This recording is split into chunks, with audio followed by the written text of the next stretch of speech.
দোলাদি আর লিটনদার স্বাদের জন্য আমরা কিন্তু গিফট কিনতে চলে এসেছি একটা দোকানে, আর এখানে এসে অলরেডি গিফট নিয়েও নিয়েছি। এটা নিয়েছে সুমি, অ্যান্ড আমার গিফটটা এখানে প্যাকিং হচ্ছে। আর আমরা দুজন প্রথমে ভাবছিলাম একই রকম নেব, তারপরে ভাবলাম যে একই রকম কাজের জিনিস নিয়ে আলাদা। হ্যাঁ, মানে একটু অন্যরকম নিই, যেটা হেল্প হবে, যেটা ফিউচারে কাজে লাগবে। সেই জন্য আমরা এখানে একটা জিনিস নিয়ে নিয়েছি। ও একটাও মানে খুবই হেল্পফুল হবে এরকম একটা গিফট নিয়েছে, আর আমিও সেরকমই একটা গিফট নিয়েছি। তো সুমি এখন বলছে যে যেহেতু স্বাদের অনুষ্ঠান, তো আমাদের আলতা সিঁদুর দিতে হবে, তাই তো? আলতা সিঁদুর দিতে হবে নিয়ম রক্ষা করার জন্য। ভাই এটা মানে এটা কি খুব জরুরি? না, জরুরি নয়। মানে না চাইলে আমি নাও দিতে পারি।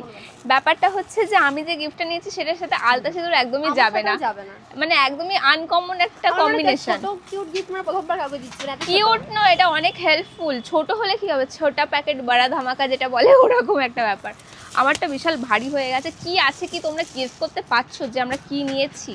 মানে এমন জিনিস চাইছিলাম দেবো যেটা সবার সাথে ম্যাচ খাবে না, তাই না? মানে কমন জিনিস হবে না, কিন্তু কাজে লাগবে ফিউচারে। তো কি নিয়েছি গেস করো।